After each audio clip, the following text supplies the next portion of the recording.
अस्सलाम वालेकुम dear students. उम्मीद करता हूँ कि आप सब ठीक होंगे। इस लेक्चर के अंदर हम डिस्कस करेंगे ब्लड चैप्टर। ये हमारे पास डॉकी पीपीटी है एनाटॉमी इन फिजियोलॉजी की। तो इस लेक्चर के अंदर हम ये डिटेल के साथ डिस्कस करेंगे। सेमेस्टर 1 की पीपीटी है। ऑब्जेक्टिव हमारे पास क्या है? By the end of this lecture the learner will be able, जब ये लेक्चर ख़त्म हो जाए आप लोगों को ये सारे ऑब्जेक्टिव आनी चाहिए। Define blood and list its function. हम इस लेक्चर के अंदर हम ब्लड डिफाइन करेंगे, इसकी फंक्शन क्या है वो हम डिस्कस करेंगे। Describe the composition sites of production and function of cellular part of blood and plasma. Blood और प्लाज्मा की कंपोजिशन हम डिस्कस करेंगे, इसकी और साइट ऑफ प्रोडक्शन कहाँ पर जो है नहीं इसकी प्रोडक्शन होती है, इसकी फंक्शन क्या है वो हम डिस्क्राइब करेंगे इस लेक्चर के अंदर। Discuss the composition of blood plasma. Blood plasma की जो कंपोजिशन है इसमें इसके अंदर कौन कौन सी चीज़ है वो हम डिस्कस करेंगे। Explain the A B O blood group in R H factor. और A B O blood group इसके साथ जो आर एच फैक्टर है वो हम एक्सप्लेन करेंगे इस लेक्चर के अंदर। Blood blood is a connective tissue. Blood हमारे पास क्या है? एक कनेक्टिव टिश्यू है। एमसीक्यूज़ के लिए याद रखें, मोस्ट इंपॉर्टेंट है, क्योंकि जिस्म में मुख्तलिफ हिस्सों के दरमियान ज़रूरी चीज़ें को एक जगह से दूसरी जगह तक मुंतकिल करता है। मिसाल के तौर पर ऑक्सीजन को एक जगह से दूसरी जगह तक मुंतकिल करता है, न्यूट्रिशंस को सेल तक पहुंचाता है। ये किसका काम है? ब्लड का काम है।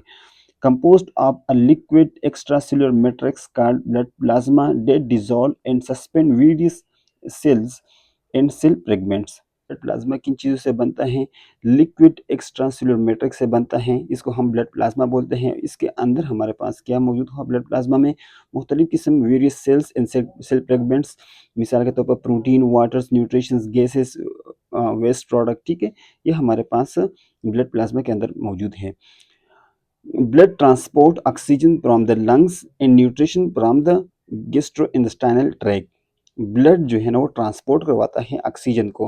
ऑक्सीजन कहाँ से उठाता है? लंग से उठाता है और पूरे बॉडी में फिर डिस्ट्रीब्यूट करवाता है, हर सेल तक पहुँचाता है। और इसके जीआईटी ट्रैक से ब्लड न्यूट्रिशन को एब्जॉर्ब करता है, ब्लड में शामिल होता है, न्यूट्रिशन के जो प्रोडक्ट होता है, ठीक है, फिर जो है फिर इसके बाद पूरी बॉडी में जो सेल्स है, टिश्यू है, वो वहाँ तक पहुँचाता है। Blood blood has two components. Blood में हमारे पास टू कंपोनेंट्स हैं। कौन कौन से हैं? एक हमारे पास है प्लाज्मा ग्लूट पार्ट है, ठीक है, और इसकी जो कंसंट्रेशन है 55% हमारे बॉडी में प्रेजेंट होता है। और ब्लड की जो दूसरे कंपोनेंट्स है वो क्या है हमारे पास? फार्म ब्लड सेल है, इसकी जो कंसंट्रेशन है वो 45% है। इसके अंदर हमारे पास क्या क्या प्रेजेंट है? एरिथ्रोसाइट्स, रेड ब्लड सेल आप बोल सकते हैं आरबीसी, ल्यूकोसाइट प्रेजेंट होता है, WBC white blood cell, thrombocytes, इसको आप प्लेटलेट्स भी बोल सकते हैं, ठीक है। तो ये हमारे पास क्या है? ब्लड सेल है और इसकी कंसंट्रेशन कितने हैं? 45% है। इंपॉर्टेंट स्लैट है विवा के लिए, ये याद करें, एमसीक्यूज के लिए भी है। कंपोजिशन ऑफ ब्लड, यहाँ पर हम स्टार्ट लेंगे ब्लड वेसल से। ये हमारे पास क्या है? ब्लड वेसल है, ठीक है। इसके जो अंदर वाला लेयर है इसको हम बोलते हैं ट्यूनिका इंटीमा, ठीक है। ये हमारे पास अंदर वाला लेयर है, इसको हम बोलते हैं ट्यूनिका इंटीमा। जो दूसरा लेयर है या दरमियान वाला जो लेयर है, ठीक है, इसको हम ट्यूनिका मीडिया बोलते हैं। इसमें हमारे पास जो मिडल लेयर है ब्लड वेसल की, और लास्ट वाला लेयर हमारे पास ट्यूनिका एडवेंटिशिया है, ये जो आउटर लेयर है। इसके अंदर जो स्पेस है इसको हम ल्यूमन बोलते हैं। इस ल्यूमन में ब्लड ट्रांसपोर्ट होता है। इस ब्लड के अंदर हमारे पास क्या प्रेजेंट होगा? प्लाज्मा प्रेजेंट होगा, इसके साथ साथ वाइट ब्लड सेल प्रेजेंट होगा, रेड ब्लड सेल होगा, प्लेटलेट्स होगा, ठीक है। ब्लड 55% हमारे पास क्या है? ब्लड प्लाज्मा है, और 45% हमारे पास क्या है? ब्लड सेल है। और ब्लड सेल में कौन कौन से ब्लड सेल है? रेड ब्लड सेल है, प्लेटलेट्स है, और हमारे पास वाइट ब्लड सेल है। ये इसकी कंसंट्रेशन कितनी है? 45% है हमारे ब्लड में। Physical characteristics of blood, blood की जो फिजिकल कैरेक्टरिस्टिक है वो क्या है? Blood is more viscous thicker than water and feels slightly sticky. Blood more viscous होता है, अगर इसको हम कंपेयर करते हैं वाटर के साथ, तो वाटर हमारे पास थिन है और ब्लड हमारे पास क्या है? थिकर है, इसमें गाढ़ापन होता है। फील स्लाइटली स्टिकी, अब ब्लड हमको किस तरीके से फील होती है? फील स्लाइटली स्टिकी, झिल्ली लाइक फील होती है। तो temperature of blood is 38 centigrade, 100.4 Fahrenheit, about 1 centigrade higher than oral and rectal body temperature. और हमारे बॉडी में जो ब्लड है उसके टेम्परेचर कितने हैं? 38 सेंटीग्रेड है, ठीक है। अगर हम फ़ारेनहाइट की बात करें तो 100.4 फ़ारेनहाइट है। ये हमारे जो ओरल और रेक्टल बॉडी टेम्परेचर है 1 डिग्री सेंटीग्रेड इससे हाई है। ओरल बॉडी टेम्परेचर से और रेक्टल बॉडी टेम्परेचर से ब्लड का जो टेम्परेचर है वो 1 डिग्री हाई होता है। pH रेंज फ्रॉम 7.35 टू 7.45 और ब्लड की जो pH रेंज है नॉर्मली पावर pH का मतलब क्या है, पावर ऑफ हाइड्रोजन। जो pH रेंज है ब्लड की वो नॉर्मल कितने हैं 7.35 से लेकर 7.45। ये मोस्ट इम्पोर्टेंट है, एमसीक्यूज के लिए बार बार आता है पेपर में। The colour of blood various with its oxygen content है। जो ब्लड की कलर होती है उसमें चेंजेस आ सकती हैं, ठीक है। वो डिपेंड करता है किस पे, ऑक्सीजन पे। अगर ब्लड में ऑक्सीजन का अमाउंट ज़्यादा होता है तो हमारे पास ऑक्सीजनेटेड ब्लड है, उसकी जो कलर है ब्राइट रेड कलर होता है। अगर ब्लड में ऑक्सीजन का अमाउंट, ऑक्सीजन का कंसंट्रेशन कम होता है तो हमारे पास डीऑक्सीजनेटेड ब्लड होता है, तो उसकी जो कलर होता है वो डार्क रेड कलर होता है। When it has a high oxygen content, it is bright red. अगर ब्लड में ऑक्सीजन कंटेंट या ऑक्सीजन कंसंट्रेशन ज़्यादा होता है तो इसका कलर कौन सा होगा, ब्राइट रेड होगी, सही है। When it has a low oxygen content, it is a dark red. अगर ब्लड में ऑक्सीजन कंसंट्रेशन या ऑक्सीजन कंटेंट कम होता है, ठीक है, तो फिर इसकी कलर कौन सी होगी, डार्क रेड होगी, सही है। The blood volume is 5 to 6 litres 1.5 gills in in average size adult mail. या हम एडल्ट मेल की बात करेंगे यहाँ पर, तो एडल्ट मेल में ब्लड वॉल्यूम कितना होगा, 5 से लेकर 6 लीटर तक होगा, सही है। 1.5 गिल बनता है और 4 to 5 litre 1.2 Gill in average size adult female. Adult female में ब्लड वॉल्यूम कितना होगी, 4 से लेकर 5 लीटर तक होगा और इसमें हमारे पास कितना बनता है, 1.2 गिल्स बनता है। Function of the blood, blood की फंक्शन क्या है, काम क्या है, ट्रांसपोर्ट, ऑक्सीजन ट्रांसपोर्ट करवाता है, कार्बन डाइऑक्साइड को ट्रांसपोर्ट करवाता है, न्यूट्रिशन को ट्रांसपोर्ट करवाता है, वेस्ट प्रोडक्ट को और इसके साथ हार्मोन्स को ट्रांसपोर्ट करवाता है। रेगुलेट्स, सर्कुलेटिंग ब्लड को सर्कुलेट करवाता है, ठीक है। मेंटेन होमोस्टेसिस, जो अंदर की जो टेम्परेचर है, अंदर की जो एनवायरनमेंट है उसको बैलेंस रखता है। रेगुलेट पीएच को मेंटेन करवाता है। एडजस्ट बाय टेम्परेचर, और बॉडी टेम्परेचर को भी मेंटेन एडजस्ट करवाता है, सही है। Protection, protect against foreign microbes and toxin, और ये हमारे पास जो बाहर से वायरसेस आता है, माइक्रोब्स आता है, टॉक्सिन आता है, उसके अगेंस्ट जो है फाइट करता है, उसको किल और डिस्ट्रॉय करवाता है, ख़त्म करवाता है।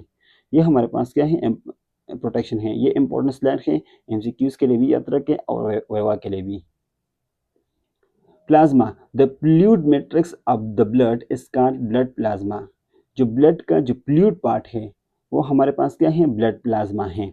When the palm elements are removed from blood, a straw color liquid called blood plasma or simply plasma is left. Blood से जो हम एलिमेंट्स को रिमूव करवाते हैं, एलिमेंट्स में क्या आता है, आरबीसी आता है, रेड ब्लड सेल है, वाइट ब्लड सेल है, प्लेटलेट्स के, ये जब हम रिमूव करते हैं और जो रिमेनिंग पार्ट रह जाता है वो हमारे पास ब्लड प्लाज्मा होता है, ठीक है। और इसका जो कलर होता है वो स्ट्रॉ कलर लिक्विड होता है, इसको हम ब्लड प्लाज्मा बोलते हैं या सिंपली प्लाज्मा भी बोल सकते हैं। इसके अंदर, ब्लड प्लाज्मा के अंदर क्या क्या प्रेजेंट होगा, एल्बुमिन होगा, सही है। इसके साथ एल्ग्लोबुलिन, fibrinogen, nutritions, waste product, gases, enzyme and hormone, ये हमारे पास ब्लड प्लाज्मा के अंदर प्रेजेंट होगा। 91% हमारे पास ब्लड प्लाज्मा के अंदर वाटर प्रेजेंट होगा, 2% सॉल्यूट्स है और 7% हमारे पास क्या है, प्रोटीन है। ये हमारे पास ब्लड प्लाज्मा की कलर है, स्ट्रॉ कलर है, ठीक है। इसके अंदर ये जो ऊपर वाला हिस्सा है ये हमारे पास क्या है, प्लाज्मा है। नीचे वाला हिस्सा, जो दरमियान वाला हिस्सा है वो हमारे पास क्या है, डब्ल्यूबीसी है, इन प्लेटलेट्स है, और नीचे वाला हिस्सा हमारे पास रेड ब्लड सेल है। प्रोटीन ब्लड प्लाज्मा के अंदर कितना प्रेजेंट होगा, 7.0% ब्लड प्लाज्मा के अंदर प्रोटीन प्रेजेंट होता है। सबसे पहले हमारे पास एल्बुमिन आता है, तो हम डिस्कस करेंगे। एल्बुमिन हमारे पास क्या है, smallest and most numerous blood plasma protein produce by liver. Albumin हमारे पास सबसे स्मॉलेस्ट, छोटा, मोस्ट न्यूमरस या most abundant blood plasma protein है, ठीक है। और ये कौन बनाता है, ये हमारे पास लीवर बनाता है। इसका काम क्या है, function transport protein for several steroid hormone and for fatty acids and maintain oncotic pressure and fluid balance. इसका फंक्शन क्या है? इसका फंक्शन ये है, ये ट्रांसपोर्ट करवाता है मुख्तलिफ किस्म प्रोटीन्स को, स्ट्रेस हार्मोन को, और इसके साथ फैटी एसिड को जो है ना ये ट्रांसपोर्ट करवाता है, और इसके साथ-साथ अनकोटिक प्रेशर को मेंटेन करवाता है और फ्लूइड को बैलेंस करवाता है। अनकोटिक प्रेशर को आप दूसरा नाम भी बोल सकते हैं, कोलॉइड ऑस्मोटिक प्रेशर भी बोल सकते हैं। इसका काम क्या है? इसका फंक्शन क्या है? ये हमारे पास क्या है? ब्लड वेसल है। इस ब्लड वेसल के अंदर क्या प्रेज़ेंट होगा? ब्लड होगा ना, तो ब्लड के अंदर हमारे पास फ्लूइड प्रेज़ेंट होगा, ठीक है? तो इसका काम ये है, जो ब्लड के अंदर जो फ्लूइड होता है, वो ब्लड वेसल के अंदर मेंटेन रखवाता है, ताकि वो बाहर की तरफ ना आ जाए, लीक आउट ना हो जाए, ब्लड वेसल से बाहर ना आ जाए, ठीक है? टिश्यू में ना आ जाए, ठीक है? तो इसका काम ये है, फ्लूइड को बैलेंस रखवाता है, कहाँ पर? ब्लड वेसल के अंदर फ्लूइड को बैलेंस रखता है, फ्लूइड को मेंटेन रखता है, ताकि बाहर की तरफ ना आ जाए, ठीक है? अगर एक पेशेंट में लीवर डिजीज़ है, ठीक है? लीवर डिजीज़ है, तो लीवर डिजीज़ की वजह से पेशेंट के जो एल्बुमिन लेवल है, वो क्या होगा? कम होगा, कम हो जाता है। ब्लड प्लाज़्मा में या ब्लड के अंदर हमारे पास एल्बुमिन कम हो जाता है, तो जब एल्बुमिन कम हो जाता है, तो इसकी वजह से ऑस्मोटिक प्रेशर है, वो भी कम हो जाता है। जब कम हो जाता है, तो यहाँ से फ्लूइड फिर कहाँ पर आएगा? टिश्यू में आएगा ना। जो ब्लड वेसल के अंदर जो फ्लूइड होता है, या ब्लड ब्लड के अंदर जो फ्लूइड होता है, वो कहाँ पर आएगा? टिश्यू में आएगा। जब टिश्यू में आ जाता है, यहाँ पर अक्यूमुलेशन ऑफ फ्लूइड हो जाता है, फ्लूइड जमा हो जाता है, तो यहाँ पर क्या हो जाएगा? इडीमा बन जाएगा, ठीक है? तो ये इसका एब्नॉर्मेलिटीज़ है, ठीक है? ग्लोबुलिन हमारे पास क्या है? Alpha and beta globulin transport iron, lipids and fat soluble vitamins. जो अल्फा लीवर का जो अल्फा और बीटा सेल है, वहाँ से ग्लोबुलिन सीक्रेट होता है। इसका काम ये है, वो ट्रांसपोर्ट करवाता है आयरन को, लिपिड्स को, फैट सॉल्युबल विटामिन्स को ट्रांसपोर्ट करवाता है। फाइब्रोजिन का काम क्या है? Fibrinogen produce by liver, fibrinogen liver बनाता है, और इसका काम ये है, play role in blood clotting. Blood clotting में इसका अहम रोल है। कहाँ पे? किसमें? ब्लड क्लॉटिंग में इसका अहम रोल है, ठीक है? गैसेस, गैसेस में कौन कौन से गैसेस शामिल हैं? ऑक्सीजन है, तो ऑक्सीजन की कंसंट्रेशन कहाँ पर ज़्यादा होता है? लंग्स में ना। तो ब्लड क्या करता है? ब्लड लंग्स से ऑक्सीजन उठाता है, कहाँ फिर सेल तक पहुँचाता है, किस चीज़ के लिए? एनर्जी प्रोडक्शन के लिए। कार्बन डाइऑक्साइड फिर कहाँ पर ज़्यादा होता है? सेल में। सेल से कार्बन डाइऑक्साइड उठाता है, लंग्स तक पहुँचाता है, किस चीज़ के लिए? ताकि एक्सपायरेशन प्रोसेस के थ्रू कार्बन डाइऑक्साइड को हम बाहर निकालें बॉडी से। नाइट्रोजन ब्लड में स्मॉल अमाउंट में प्रेज़ेंट होता है। Regulatory enzymes, it is produced by blood cell. हमारे बॉडी में मुख्तलिफ बॉडी सेल होते हैं, और उससे मुख्तलिफ एंजाइम रिलीज़ होता है। कैटालाइज़ सब्सटेंस केमिकल रिएक्शन। अब इसका काम क्या है? जो केमिकल रिएक्शन हमारे बॉडी में होता है, उसको स्पीड अप करवाता है। Hormone, hormones produced by endocrine gland regulate metabolism, growth and development. और एंडोक्राइन ग्लैंड से मुख्तलिफ किस्म हार्मोन रिलीज़ होता है। इसका काम क्या होगा? मेटाबॉलिज्म को रेगुलेट करवाता है, ग्रोथ एंड डेवलपमेंट को मेंटेन करवाता है, ठीक है? Vitamins are cofactor for enzymatic reaction. Enzymatic reactions के लिए हमारे पास जो विटामिन्स हैं, वो हमारे पास क्या है? कोफैक्टर हैं। कोफैक्टर का मतलब यहाँ पर ये है कि जो एंजाइमेटिक रिएक्शन होता है, इसको स्पीड अप करवाता है, उसमें हेल्प आउट करवाता है। ये हमारे पास नॉन प्रोटीन सब्सटेंस होता है। ये, या आप ये भी बोल सकते हैं कि हमारे पास एंजाइमेटिक रिएक्शन में हेल्पर सब्सटेंस होता है, एक चीज़ को स्पीड अप करवाता है। Waste product most are breakdown product of protein. जो वेस्ट प्रोडक्ट है, मिसाल के तौर प्रोटीन का ब्रेकडाउन हो जाता है, इसका जो वेस्ट प्रोडक्ट है, ठीक है? Metabolism in are carried by blood to organs of excretion. जो वेस्ट प्रोडक्ट होता है, जो हार्मफुल सब्सटेंस होता है या हार्मफुल प्रोडक्ट होता है, इसका फिर इसको जो है ना ब्लड क्या करता है? ऑर्गन तक पहुंचाता है, किस चीज़ के लिए? एक्सक्रीशंस के लिए। ऑर्गन, इसमें मेनली ऑर्गन इन्वॉल्व हैं, लीवर है और किडनी है, ठीक है? इसमें हमारे पास कौन कौन से वेस्ट प्रोडक्ट होता है? यूरिया होता है, यूरिक एसिड है, क्रिएटिनिन है, बिलिरुबिन है एंड अमोनिया है। ये बॉडी से फिर हम एक्सक्रीट आउट करवाते हैं। Function of blood plasma, blood plasma की फंक्शन क्या है? ट्रांसपोर्ट न्यूट्रिशंस, न्यूट्रिशंस को ट्रांसपोर्ट करवाता है, सेल तक पहुंचाता है।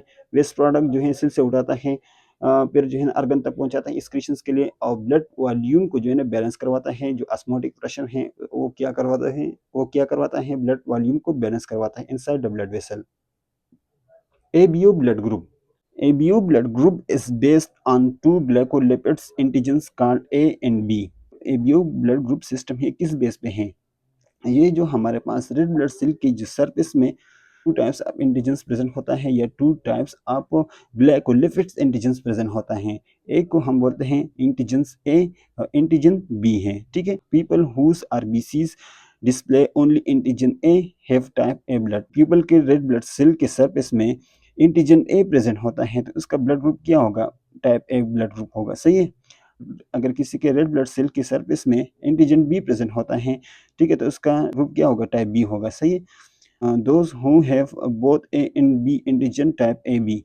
अगर किसी के रेड ब्लड सेल के सरफेस में दोनों एंटीजन्स प्रेजेंट होता है, A antigens and B antigen दोनों प्रेजेंट होता है, इसका ब्लड ग्रुप क्या होगा? Type A B blood group होगा। Individual who have neither A and B और टाइप ओ। अगर किसी इंडिविजुअल के रेड ब्लड सेल के सरफेस में एंटीजन ए और बी दोनों प्रेजेंट नहीं होता तो इसकी ब्लड ग्रुप क्या होगा? टाइप ओ ब्लड ग्रुप होगा। ये हमारे पास ब्लड ग्रुप है। ए पॉजिटिव है, बी पॉजिटिव है, ए बी पॉजिटिव है, ओ पॉजिटिव है, ए नेगेटिव है, बी नेगेटिव है, ए बी नेगेटिव है और ओ नेगेटिव है, सही है। Blood types compatibility. Blood group हमारे पास ये हैं, ए बी है, बी है और ओ है, ठीक है। Antigens A B blood group में हमारे पास कौन से एंटीजन्स प्रेजेंट होगा? ए एंड बी एंटीजन्स होगा और एंटीबॉडीज इसमें प्रेजेंट नहीं होता। कैन गिव ब्लड टू, किसको ब्लड दे सकता है? ए बी ब्लड ग्रुप वालों को दे सकता है, ठीक है। और किससे ले सकता है? कैन रिसीव ब्लड फ्रॉम, अब किससे ले सकता है? कौन से लोगों से ब्लड ले सकता है? ए बी ब्लड ग्रुप वालों से, ए ए ए ग्रुप वालों से, बी ग्रुप वालों से और ओ ग्रुप वालों से ब्लड ले सकता है, रिसीव कर सकता है। ए ब्लड ग्रुप इसके सर्विस में कौन सा एंटीजन प्रेजेंट होता है? ए एंटीजन प्रेजेंट होता है। एंटीबॉडीज कौन से प्रेजेंट होगा? बी एंटीबॉडीज प्रेजेंट होता है। और किसको ब्लड दे सकता है? A and A B, A blood group वालों को और ए बी ब्लड ग्रुप वालों को ब्लड दे सकता है, सही है। और इसके साथ साथ किससे जो है ना ब्लड ले सकता है? ए ब्लड ग्रुप वाले से ले सकता है और बी ब्लड ग्रुप वाले से ब्लड ले सकता है। बी ब्लड ग्रुप की हम बात करेंगे अभी, तो इसके अंदर हमारे पास इसकी सरफेस में कौन सा एंटीजन्स प्रेजेंट होगा? बी एंटीजन्स प्रेजेंट होगा और एंटीबॉडीज कौन सी प्रेजेंट होगी? ए एंटीबॉडीज प्रेजेंट होगा, ठीक है। और इसके साथ साथ किसको ब्लड, बी ब्लड ग्रुप वाले किसको ब्लड दे सकता है? B and A B blood group वालों को ब्लड दे सकता है। कौन सी ब्लड ग्रुप वालों से रिसीव कर सकता है ब्लड? बी ब्लड ग्रुप वालों से और ओ ब्लड ग्रुप वालों से। ओ ब्लड ग्रुप की हम बात करेंगे अभी, इसकी सरफेस में एंटीजन्स प्रेजेंट नहीं होता, ठीक है। और इसके साथ साथ में हमारे पास A and B antibodies present होता है। ब्लड किसको दे सकता है? ए बी ब्लड ग्रुप वालों को, ए ग्रुप वालों को, बी ग्रुप वालों को और ओ ग्रुप वालों को। और किससे ले सकता है? जस्ट ओ ब्लड ग्रुप वालों से ब्लड ले सकता है, सही है। Universal donor and universal recipients, जो ए बी ब्लड ग्रुप वाले हैं और हमारे पास यहाँ पर जो है ना यूनिवर्सल डोनर और यूनिवर्सल रिसिपेंट्स, ठीक है। एक हमारे पास एक ग्रुप ए बी पॉजिटिव है, दूसरा ग्रुप हमारे पास क्या है? ओ नेगेटिव है। A B positive blood group वाले लोग जो हैं ये हर ब्लड ग्रुप वाले लोगों से ब्लड ले सकते हैं, चाहे ए पॉजिटिव वाला हो, चाहे बी पॉजिटिव वाला हो, चाहे बी ओ पॉजिटिव वाला हो या ए बी पॉजिटिव वाला हो, इससे ये ब्लड ले सकता है। ओ नेगेटिव की अगर हम बात करेंगे यहाँ पर, तो ओ नेगेटिव हमारे पास क्या है? यूनिवर्सल डोनर है, ठीक है। और ए बी पॉजिटिव हमारे पास क्या है? यूनिवर्सल रेसिपिएंट है, ठीक है। ये याद रखें एमसीक्यूज के लिए। तो यूनिवर्सल डोनर हमारे पास कौन सा है? ओ नेगेटिव है। ये हर किसी को ब्लड दे सकते हैं लेकिन हर किसी से ब्लड नहीं ले सकता है, ठीक है। हर किसी को ब्लड दे सकता है, हर ब्लड ग्रुप वालों को ब्लड दे सकता है लेकिन हर ब्लड ग्रुप वालों से ब्लड नहीं ले सकता है। जस्ट ओ वाला ग्रुप से जो है ना वो ब्लड लेगा। किस-किस को ब्लड दे सकता है? ए पॉजिटिव को, ठीक है। ए पॉजिटिव को, ए नेगेटिव को, बी पॉजिटिव को, बी नेगेटिव को, A B positive, A B negative वाले ब्लड ग्रुप को दे सकता है।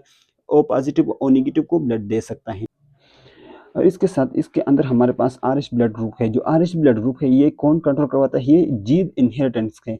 ये जो आरएच ब्लड ग्रुप है ये हमको मिलता है पेरेंट्स से इनहेरिटेंस से, विरासत में ही हमको ये मिलता है। इसमें हमारे पास अगर किसी के ब्लड में आरएच आरएच फैक्टर प्रेजेंट होता है तो इस वो हमारे पास क्या होगा? आरएच पॉजिटिव होगा। अगर किसी के ब्लड में आरएच फैक्टर्स प्रेजेंट नहीं होता, एब्सेंस होता है, ठीक है, तो इसको वो हमारे पास क्या होगा? आरएच नेगेटिव होगा, ठीक है। Thank you very much. इंशाल्लाह नेक्स्ट लेक्चर के अंदर हम डिस्कस करेंगे डाइजेस्टिव सिस्टम।